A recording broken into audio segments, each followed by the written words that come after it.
दक्ष प्रजापति की कई पुत्रियां थी। सभी पुत्रियां गुणवती थी।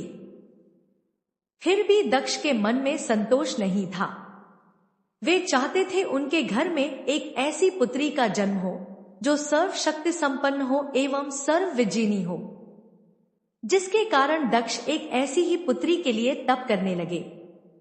तप करते करते अधिक दिन बीत गए तो भगवती आद्या ने प्रकट होकर कहा, मैं तुम्हारे तप से प्रसन्न हूं। तुम किस कारण वश तप कर रहे हो? दक्ष ने तप करने का कारण बताया तो मां बोली, मैं स्वयं पुत्री रूप में तुम्हारे यहां जन्म धारण करूंगी। मेरा नाम होगा सती। मैं सती के रूप में जन्म लेकर अपनी लीलाओं का विस्तार करूंगी। फलतः भगवती आद्या ने सती रूप में दक्ष के यहां जन्म लिया। सती दक्ष की सभी पुत्रियों में सबसे अलौकिक थी। सती ने बाल्य अवस्था में ही कई ऐसे अलौकिक आश्चर्यचकित करने वाले कार्य कर दिखाए थे, जिन्हें देखकर स्वयं दक्ष को भी विस्मयता होती रहती थी। जब सती विवाह योग्य हो गई तो दक्ष को उनके लिए वर की चिंता होने लगी। उन्होंने ब्रह्मा जी से इस विषय में परामर्श किया। ब्रह्मा जी ने कहा, सती आद्या का अवतार है। आद्या आदि शक्ति और शिव आदि पुरुष है। अतः सती के विवाह के लिए शिव ही योग्य और उचित वर है। दक्ष ने ब्रह्मा जी की बात मानकर सती का विवाह भगवान शिव के साथ कर दिया। सती कैलाश में जाकर भगवान शिव के साथ रहने लगी। भगवान शिव के दक्ष के दामाद थे, किंतु एक ऐसी घटना घटित हो गई जिसके कारण दक्ष के हृदय में भगवान शिव के प्रति बैर और विरोध भाव पैदा हो गया। एक बार देवलोक में ब्रह्मा ने धर्म के निरूपण के लिए एक सभा का आयोजन किया था। सभी बड़े बड़े देवता सभा में एकत्र हो गए थे। भगवान शिव भी इस सभा में बैठे थे। सभा मंडल में दक्ष का आगमन हुआ। दक्ष के आगमन पर सभी देवता उठकर खड़े हो गए, पर भगवान शिव खड़े नहीं हुए। उन्होंने दक्ष को प्रणाम भी नहीं किया। फलतः दक्ष ने अपमान का अनुभव किया। केवल यही नहीं, उनके हृदय में भगवान शिव के प्रति ईर्ष्या की आग जल उठी। वे उनसे बदला लेने के लिए समय और अवसर की प्रतीक्षा करने लगे। एक बार सती और शिव कैलाश पर्वत पर बैठे हुए परस्पर वार्तालाप कर रहे थे। उसी समय आकाश मार्ग से कई विमान कनखल की ओर जाते हुए दिखाई पड़े। सती ने उन विमानों को देखकर भगवान शिव से पूछा, प्रभु, ये सभी विमान किसके हैं और कहां जा रहे हैं? भगवान शकंद ने उत्तर दिया, आपके पिता ने बहुत बड़े यज्ञ का आयोजन किया है। समस्त देवता और देवांगनाएं इन विमानों में बैठकर उसी यज्ञ में सम्मिलित होने के लिए जा रहे हैं। इस पर सती ने दूसरा प्रश्न किया, क्या मेरे पिता ने आपको यज्ञ में सम्मिलित होने के लिए नहीं बुलाया? भगवान शंकर ने उत्तर दिया, आपके पिता मुझसे बैर रखते हैं, फिर वे मुझे क्यों बुलाने लगे? सती मन ही मन सोचने लगी, फिर बोली, यज्ञ के इस अवसर पर अवश्य मेरी सभी बहनें आएंगी। उनसे मिले हुए बहुत दिन हो गए। यदि आपकी अनुमति हो तो मैं भी अपने पिता के घर जाना चाहती हूँ।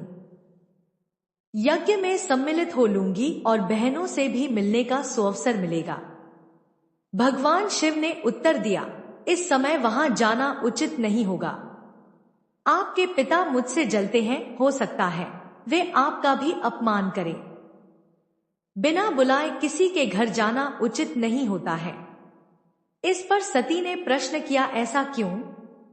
भगवान शिव ने उत्तर दिया, विवाहिता लड़की को बिना बुलाए पिता के घर नहीं जाना चाहिए, क्योंकि विवाह हो जाने पर लड़की अपने पति की हो जाती है। पिता के घर से उसका संबंध टूट जाता है। लेकिन सती पीहर जाने के लिए हठ करती रहीं। अपनी बात बार बार दोहराती रहीं। उनकी इच्छा देखकर भगवान शिव ने पीहर जाने की अनुमति दे दी। उनके साथ अपना एक गण भी साथ में भेज दिया। उस गण का नाम वीरभद्र था। सती वीरभद्र के साथ अपने पिता के घर गई। घर में सती से किसी ने भी प्रेम पूर्वक वार्तालाप नहीं किया। दक्ष ने उन्हें देखकर कहा, तुम क्या यहाँ मेरा अपमान कराने आई हो? अपनी बहनों को तो देखो, वे किस प्रकार भांति भांति के अलंकारों और सुंदर वस्त्रों से सुसज्जित हैं। तुम्हारे शरीर पर मात्र बाघंबर है। तुम्हारा पति श्मशानवासी और भूतों का नायक है। वह तुम्हें बाघंबर छोड़कर और पहना ही क्या सकता है। दक्ष के कथन से सती के हृदय में पश्चाताप का सागर उमड़ पड़ा। वे सोचने लगी, उन्होंने यहाँ आकर अच्छा नहीं किया। भगवान ठीक ही कह रहे थे, बिना बुलाए पिता के घर भी नहीं जाना चाहिए। पर अब क्या हो सकता है, अब तो आ ही गई हूं। पिता के कटु और अपमानजनक शब्द सुनकर भी सती मौन रही।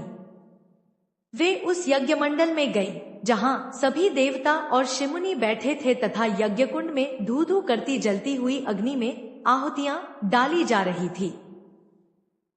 सती ने यज्ञ मंडप में सभी देवताओं के तो भाग देखे, किंतु भगवान शिव का भाग नहीं देखा।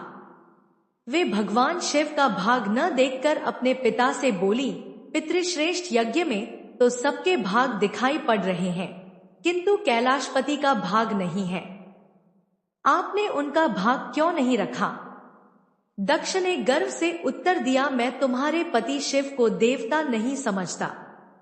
वह तो भूतों का स्वामी, नग्न रहने वाला और हड्डियों की माला धारण करने वाला है।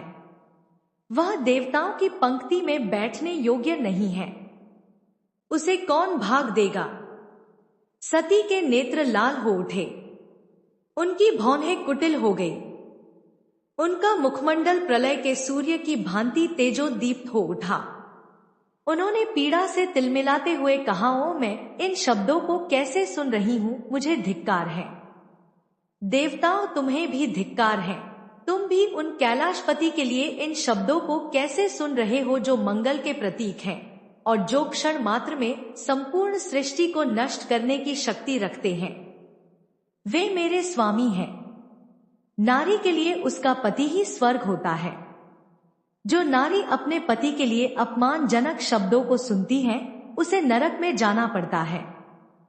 पृथ्वी सुनो, आकाश सुनो और देवताओं, तुम भी सुनो। मेरे पिता ने मेरे स्वामी का अपमान किया है। मैं अब एक क्षण भी जीवित रहना नहीं चाहती। सती अपने कथन को समाप्त करती हुई यज्ञ के कुंड में कूद पड़ी। जलती हुई आहुतियों के साथ उनका शरीर भी जलने लगा। यज्ञ मंडप में खलबली पैदा हो गई, हाहाकार मच गया। देवता उठकर खड़े हो गए। वीरभद्र क्रोध से काम उठे। वे उछल उछलकर यज्ञ का विध्वंस करने लगे। यज्ञ मंडप में भगदड़ मच गई। देवता और शिमुनि भाग खड़े हुए। वीरभद्र ने देखते ही देखते दक्ष का मस्तक काटकर फेंक दिया। समाचार भगवान शिव के कानों में भी पड़ा। वे प्रचंड आंधी की भांति कनखल जा पहुंचे। सती के जले हुए शरीर को देखकर भगवान शिव ने अपने आप को भूल गए। सती के प्रेम और उनकी भक्ति ने शंकर के मन को व्याकुल कर दिया। उन शंकर के मन को व्याकुल कर दिया जिन्होंने काम पर भी विजय प्राप्त की थी और जो सारी सृष्टि को नष्ट करने की क्षमता रखते थे। वे सती के प्रेम में खो गए, बेसुध हो गए। भगवान शिव ने उन्मत्त की भांति सती के जले हुए शरीर को कंधे पर रख लिया। वे सभी दिशाओं में भ्रमण करने लगे। शिव और सती के इस अलौकिक प्रेम को देखकर पृथ्वी रुक गई, हवा रुक गई, जल का प्रवाह ठहर गया और रुक गई देवताओं की सांसें। सृष्टि व्याकुल हो उठी। सृष्टि के प्राणी पुकारने लगे, पाहिमाम पाहिमाम। भयानक संकट उपस्थित देखकर सृष्टि के पालक भगवान विष्णु आगे बढ़े। वे भगवान शिव की बेसुधी में अपने चक्र से सती के एक एक अंग को काट काट कर गिराने लगे। धरती पर 51 स्थानों में सती के अंग कटकट कर गिरे। जब सती के सारे अंग कटकर गिर गए तो भगवान शिव पुनः अपने आप में आए। जब वे अपने आप में आए तो पुनः सृष्टि के सारे कार्य चलने लगे। धरती पर जिन 51 स्थानों में सती के अंग कटकट कर गिरे थे, वे ही स्थान आज शक्ति के पीठ स्थान माने जाते हैं। आज भी उन स्थानों में सती का पूजन होता है, उपासना होती है।